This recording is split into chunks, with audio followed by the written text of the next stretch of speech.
आपराधिक मामलों में भारतीय साक्ष्य अधिनियम की किस धारा के अंतर्गत अभियुक्त का पूर्व का अच्छा चरित्र सुसंगत है? धारा 53।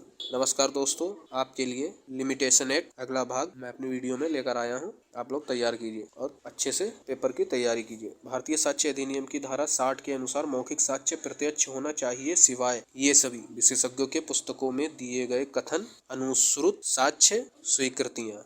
एक साक्षी जो बोलने में असमर्थ है, खुले न्यायालय में लिखकर देता है। इस प्रकार दिया गया साक्ष्य समझा जाएगा मौखिक साक्ष्य।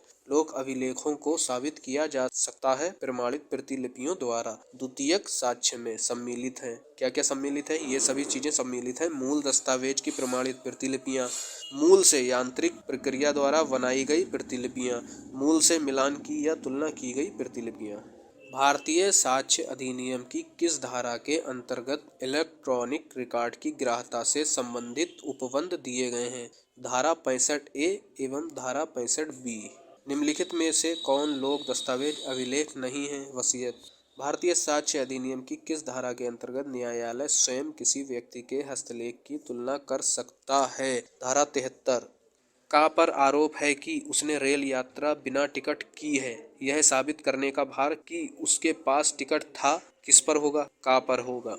खा पर का उस भूमि के लिए वाद लाता है जो खा के कब्जे में है और किसके बारे में का जोर देकर कहता है कि वह खा के पिता गाकी विल द्वारा का को दी गई थी। सबूत का भार किस पर होगा? का पर।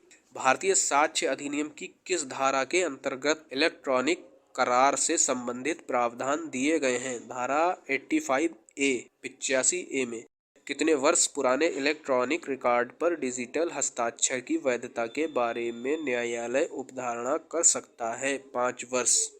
का एक घोड़ा खा को बेचता है और मौखिक वारंटी देता है। खा को का इन शब्दों को लिखकर एक कागज देता है। का से ₹1000 में एक घोड़ा खरीदा। खा मौखिक गारंटी साबित कर सकेगा। यह साक्ष्य ग्राह्य है। साक्ष्य है ग्राह्य। भारतीय साक्ष्य अधिनियम की किस धारा के अंतर्गत सबूत का भार परिभाषित किया गया है? धारा 101। प्रश्न यह है कि कोई मनुष्य जीवित है या मर गया है और यह साबित किया गया है कि उसके बारे में 7 वर्ष से उन्होंने कुछ नहीं सुना है, जिन्हें उसके बारे में यदि वह जीवित होता तो स्वाभाविकतया सुना होता। सबूत का भार किस पर होगा? वह व्यक्ति जो पुष्टि करता है उस पर। साक्ष्य अधिनियम की धारा 113A किसी विवाहित स्त्री द्वारा आत्महत्या के दुष्प्रेरण के बारे में उपधारणा न्यायालय उपधारणा कर सकता है। साक्ष्य अधिनियम की धारा 114 के अंतर्गत निम्नलिखित किन मामलों में न्यायालय उपधारणा कर सकता है? ये सभी कि चुराए हुए माल पर जिस व्यक्ति का चोरी के शीघ्र उपरांत कब्जा है, जब तक कि वह अपने कब्जे का कारण न बता सके, या तो चोर है या उसने माल को चुराया हुआ जानते हुए प्राप्त किया है, कि सह अपराधी विश्वसनीयता के अयोग्य है जब तक कि तात्विक विशिष्टियों में उसकी संपुष्टि नहीं होती, कि न्यायिक और पदीय कार्य नियमित रूप से संपादित किए गए हैं।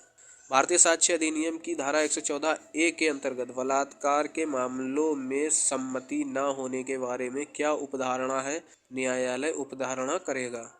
का एक पक्षकार अपने वकील खास से कहता है कि मैंने गा की हत्या की है, मैं चाहता हूं कि आप मेरा बचाव करें। क्या वकील खा उपरोक्त संसूचना को न्यायालय में प्रकट कर सकता है? नहीं।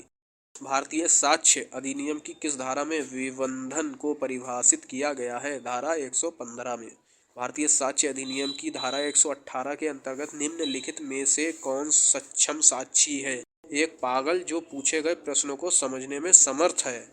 भारतीय साक्ष्य अधिनियम की कौन सी धारा विवाहित स्थिति के दौरान की गई संसूचनाएं संरक्षित करती हैं? धारा 122। क्या कोई पुलिस अधिकारी किसी अपराध से संबंधित सूचना प्राप्त करने के स्रोत को प्रकट करने के लिए बाध्य किया जा सकता है? नहीं।